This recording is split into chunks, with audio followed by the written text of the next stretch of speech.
Hi, I'm Justin with Tab Performance. This week we're going to take you through the installation of a Screamin' Banshee horn on the 19 Honda Grom. Now, a horn modification might not sound like a whole lot of fun, but if you've ever heard the stock horn on the Honda Grom, you'll know it could really benefit from an upgrade. All right, let's go ahead and hear that stock horn to begin with.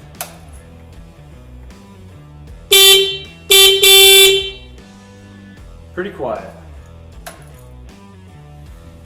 All right, we're going to be replacing the factory horn with a Screamin' Banshee horn. You can see the difference in between the two.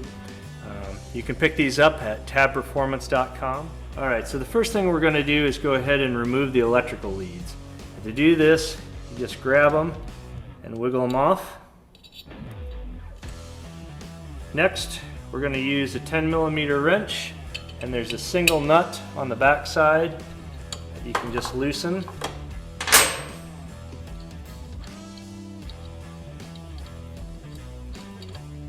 The factory horn will slide right off. We'll put the Screamin' Banshee horn right in its place.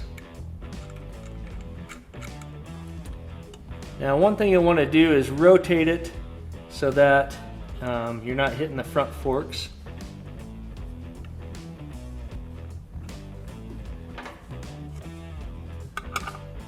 Tighten it back down.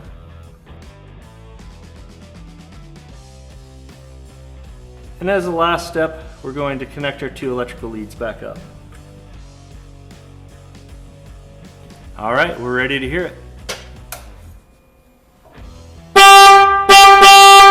Much better.